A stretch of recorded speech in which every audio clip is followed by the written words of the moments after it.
In response to the first question, special educational professionals assume responsibility for participating in professional organizations that adhere to the professional standards and the code of ethics. As an educator, we practice standards to ensure education that can meet individuals with exceptionalities' needs.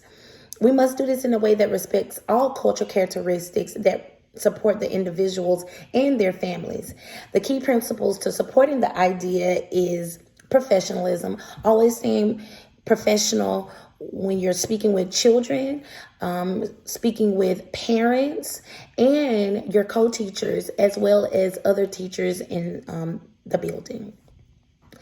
Always have inclusion. Inclusion is important to incorporate in your classroom because you want everyone to feel included, and that's by law. Introducing challenging learning material. Know that your children can do the goals that you want them to obtain, and have them reach higher learning. And always have rapport. I tell my co-teachers, I tell anyone that has any contact with children, always have rapport. You always want the children to feel comfortable and wanted and loved in your environment. Creating that relationship will be easy to invite families in on decision making, such as the IEP meetings. If you have that rapport and build that relationship, your meetings will go a little bit more smoother because they know you, they trust you. The next one is data. I always say data drives education. These are my thoughts. These are my opinions. However, I have the data, the evidence that supports my thoughts. More importantly, remember that as educators, we are ongoing learners. We never stop attending professional development training because simply there's always new and fresh ways to reach our children and help them meet their goals and help families with their goals. So always knowing that you're never too smart. We're always ongoing educators and learning.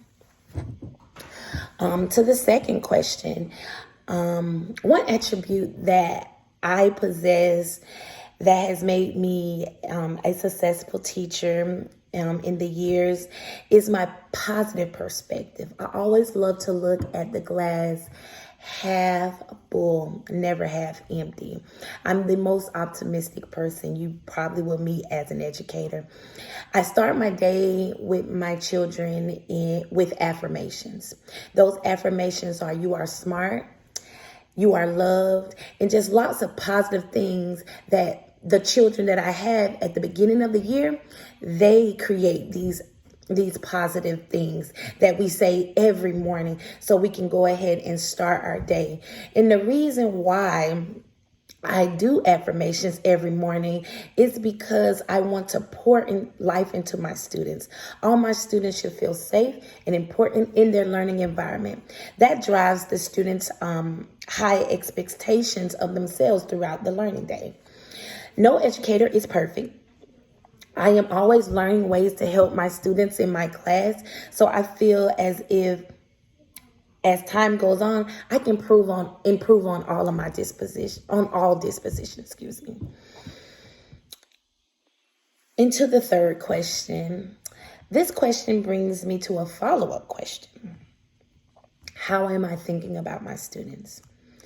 How is my classroom conducive to all of my children?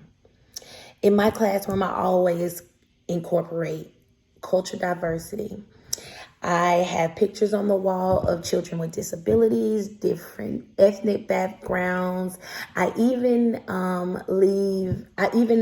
invite the parents to, if they would like to, send a picture of their families so we can hang it up in the classroom. So those children can feel a sense of familiar in the room with me. And another activity that I love to do is my multicultural food fest. And that's a time where we try different foods from different countries, different cultures. For a week, we try to bring someone in that will come and bring in food from different restaurants that that the children can eat and taste a little bit of whatever country we're talking about that day. And the students love the Multicultural Food Fest. I've been doing it for years, and I've got nothing but great feedback from the parents and the children, because they also go home and teach their parents about different things that they've learned in the classroom with me. Teachers who do not include all cultures in the classroom may have a difficult time reaching the particular child they're trying to reach, because that child may not trust them. The child may not feel safe. And that goes back to the rapport, creating that relationship with the family, creating that relationship with the child will make the child feel safe and want to come to school and come to your class. That concludes my video, and thank you so much.